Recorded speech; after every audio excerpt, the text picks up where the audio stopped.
Halo Christopers, kalian lagi nonton ditemenin sama Arjuna nih.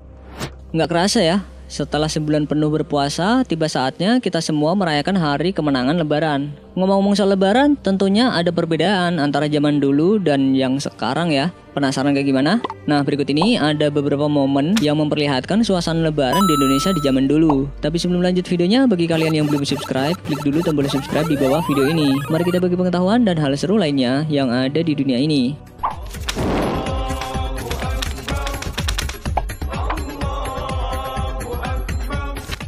Sholat Id.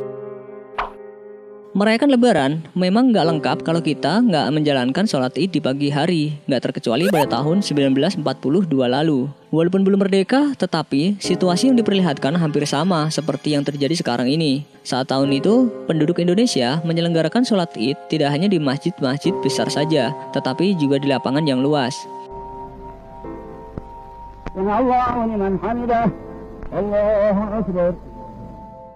Walaupun saat itu kondisi Indonesia terbilang masih mencekam karena belum terbebas penuh dari penjajah, tapi penduduk Indonesia begitu antusias menyambut Hari Raya Idul Fitri. Alhamdulillah, dengan berkah kekuasaan Allah, kita sekalian umat Islam bisa menjalankan segala perintah dari agama kita. Langkah yang pertama ialah langkah kerukunan di bawah pimpinan Kiai Nippon. Sudahnya Asia terlepas dari cengkeraman Barat. Terbuktilah bahwa Hari Raya Idul Fitri itu dirayakan oleh segala umat Islam. Karena selamat dunia kita dan akhirat kita sungguh-sungguh setia supaya selamat hal keadaan yang kita maksudkan. Alhamdulillah Rabbil Alamin. Allahumma salli wa sallim ala Sayyidina Muhammadin wa ala ali Sayyidina Muhammad. Adem banget yang lihatnya.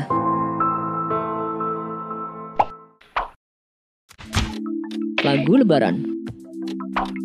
Saat perayaan Lebaran, tidak hanya tradisi unik saja yang memeriahkan suasana Idul Fitri, namun juga ada lagu-lagu khas yang biasanya menggema saat momen tersebut. Salah satunya lagu berjudul Hari Lebaran. Pernah dengar lagu ini nggak? Minal aidin wal faidin, maafkan lahir dan batin. Ya, rata-rata penyanyi di Indonesia pasti pernah membawakan lagu ini. Tapi kalian tahu nggak sebenarnya lagu ini siapa yang menciptakannya? Jawabannya Ismail Marzuki. Beliau ini seorang maestro musik Indonesia. Lagu ini sudah diperdengarkan sejak tahun 1950-an. Selamat para pemimpin, rakyatnya makmur terjamin. Dan karena lagu ciptaan Ismail Marzuki ini pula, kalimat Minal Aidin wal Faizin pun populer hingga saat ini. Setahun sekali naik tram listrik pere, milir mudik jalan kaki pincang sampai sore. Lebaran di desa. Semua umat muslim dari seluruh penjuru wilayah memang memiliki tradisi unik untuk menyambut hari raya Lebaran, nggak terkecuali di pedesaan. Ya walaupun mungkin masih minim fasilitas atau teknologi, tapi penduduk desa nggak kehabisan ide untuk menciptakan ritual-ritual unik yang bisa dilakukan untuk menyambut Lebaran. Salah satunya pawai obor ini nih. Dari dulu hingga sekarang ini, rupanya pawai obor ini kerap kali dilakukan penduduk desa. Ya walaupun hanya bermodalkan obor yang terbuat dari batang bambu, dan pada saat itu juga kondisi sekitar gelap karena masih minim penerangan, tidak mengurangi antusias mereka untuk berkeliling kampung.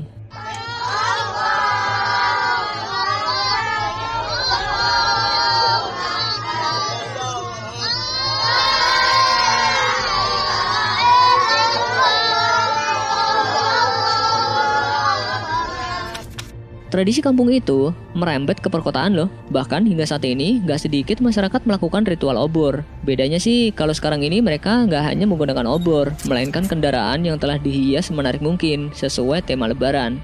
Keren juga.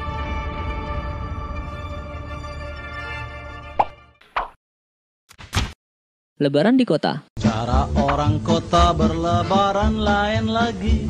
Kesempatan ini dipakai buat berjudi. Walaupun belum adanya teknologi yang canggih, tapi atmosfer Lebaran begitu terasa saat kita melihat video satu ini yang memperlihatkan suasana hari Lebaran di tahun 1950-an. Di sini terlihat situasi kota Jakarta begitu ramai oleh penduduk, mulai dari mereka yang ramai-ramai pergi ke pasar untuk membeli berbagai keperluan di hari Lebaran.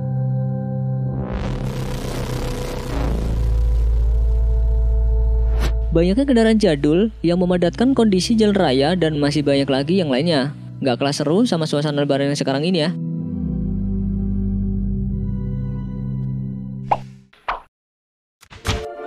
Soekarno berlebaran. Sejak zaman dahulu, rupanya pemimpin negara kerap kali melaksanakan sholat Idul Fitri di ruang publik bersama masyarakat luas. Nggak terkecuali presiden pertama Indonesia, yaitu Insinyur Soekarno.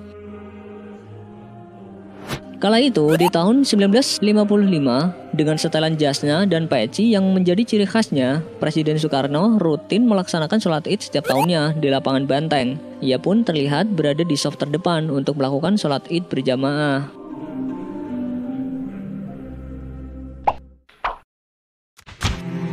Acara TV.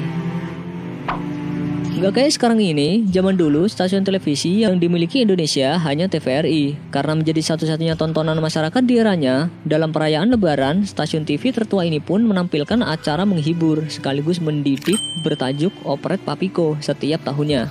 Papiko dan TVRI mempersembahkan sebuah opereta karya Cipta Titu Puspa.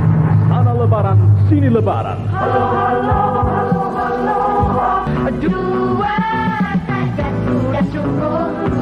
Artis-artis yang mengisi acara ini pun terdiri dari artis papan atas seperti Titiek Puspa, Vina Panduwinata, Elvi Sukaesih, dan masih banyak lagi.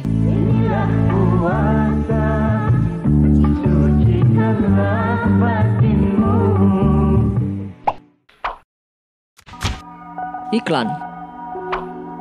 Gak hanya acara televisi yang bernuansa Ramadan ataupun Lebaran, beberapa iklan produk di televisi pun juga ikut melancarkan iklan yang bertemakan Ramadan ataupun Lebaran. Hari ini kita puasa, menjalankan perintah agama. Kita sahur bersama Indomie. Walaupun cuma iklan yang punya tujuan untuk menarik para penonton untuk membeli produk-produknya, tapi iklan-iklan tersebut syarat dengan ilmu yang bisa jadi pelajaran untuk penonton yang melihatnya. Aku bikin ketupat yang enak. Jadi kangen puasa zaman dulu ya. Kita beridul fitri berbahagia, mari kita bersuka gembira.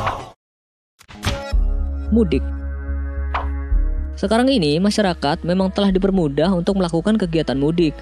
Apalagi jika daerah yang dituju di kawasan Pulau Jawa, masyarakatnya bisa dengan cepat sampai tujuan dengan melintasi jalan tol Cipali. Sebelum ada tol Cipali seperti sekarang ini, masyarakat khususnya di tahun 1995 harus merasakan kemacetan panjang di Jalan Pantura Cirebon. Untuk mengurangi kemacetan, aparat keamanan pun membatasi kuantitas kendaraan dan hanya kendaraan pengangkut tertentu yang diperbolehkan lewat jalur tersebut. Untuk mencegah kemacetan lalu lintas pada hari-hari mudik Lebaran tahun ini, pemerintah telah melakukan pelebaran ruas jalan di beberapa lokasi. Pada Idul Fitri tahun 1995 ini, kepadatan diperkirakan akan meningkat 10 hingga 15%. Mulai tanggal 27 Februari hingga 4 Maret, jalur Pantura tertutup bagi semua jenis kendaraan umum. Peta jalur alternatif sebanyak 10.000 eksemplar akan dibagikan pihak kepolisian di Tol Cikampek pada tanggal 27 dan 28 Februari. Kue Lebaran. Sekarang ini memang banyak yang menjual kue dalam kemasan kaleng ataupun kue kering homemade lainnya. Tapi zaman dulu nih, masyarakat Indonesia nggak kenal tuh kue-kue seperti yang saat ini hits. Mereka lebih sering menyuguhkan camilan Lebaran itu untuk para tamu berupa kue tradisional seperti kembang goyang, semprong, rengginang, dan masih banyak lagi. Di tempat kalian masih ada nggak?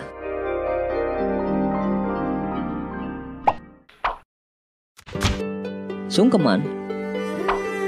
Kalau zaman dulu nih, setelah selesai sholat Id, masyarakat akan berkumpul di rumah seseorang yang dituakan dan mereka akan melakukan tradisi sungkeman. Setelah itu, kebanyakan anak-anak kecil akan berkumpul di tanah lapang untuk bermain bersama-sama. Bedanya dengan sekarang, ya kemungkinan masyarakat akan lebih memilih untuk mengucapkan selamat Lebaran via sosmed atau chatting. Dan saat berkumpul bersama saudara, lebih disibukkan dengan gadgetnya masing-masing. Mungkin. Buktinya kalian sekarang lagi megang handphone kan? Maafkan lahir dan batin, lain tahun hidup prihatin. Cari uang jangan bingungin, lan Syawal kita ngawinin.